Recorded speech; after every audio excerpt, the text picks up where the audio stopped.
डावोसमध्ये 18 देशांसोबत 30 लाख कोटी रुपयांचे सामंजस्य करार केले गेल्याची माहिती या ठिकाणी मांडली गेली।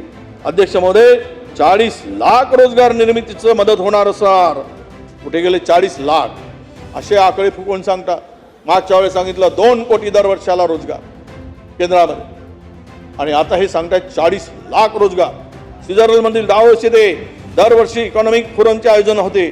यामध्ये खरं तर जगभरातील लोक एकत्र येतात अध्यक्ष महोदय, पण दावोसच्या संदर्भात रोजगार 2024 मध्ये सरकार म्हणाले होते दावोस येथे 3 लाख कोटीचे करार केले होते, त्यातून 1 लाख नोकऱ्या निर्माण होतील 2024 मध्ये सांगितलं। 2025 मध्ये सरकार म्हणाले 15 लाख कोटीची गुंतवणूक होईल, 15 लाख रोजगार मिळतील। काय ठोका आणि काय फोकागिरी लागली आहे राज्यात। आणि आता म्हणताय 26 मध्ये 30 लाख कोटीची गुंतवणूक, 40 लाख रोजगार।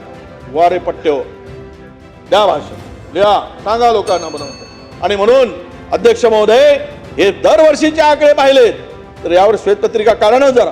खरं तर महाराष्ट्र संदर्भात सर्वात मोठा 2.28 लाख कोटीचा करार अल्ट्रा कॅपिटल आणि पंचशील ग्रुप या कंपन्यांशी झाला।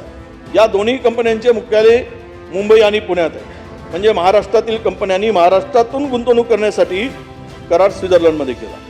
1,82,000 कोटीची गुंतवणूक करणारी एबीजी ग्रुप ही कंपनी बेंगळुरूमधील आहे। लोधा डेव्हलपर्स, के रहेजा कार्प आणि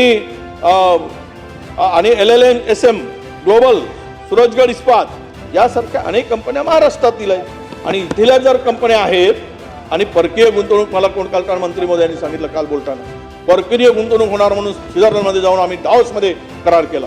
अरे हे कंपन्या तिथल्या आहेत ना, परकीय गुंतवणूक तिथे जाऊन करार करायची काही गरज होती? म्हणजे बहुतांश कंपन्या यातील देशांतर्गत आहेत, त्यांची परिस्थितीवर जाणार नाही। मला माहित आहे कोण किती गुंतवणूक करू शकते, त्यांचं नेटवर्थ काय आहे, त्यांचं कॅपिटल काय आहे, यावर बोलायला गेलो तर परत तासभर लागेल। पण आपल्याला त्या संदर्भात मी आत्ता मांडणार नाही अध्यक्ष महोदय, पुढे मांडायला आम्हाला संधी आहे।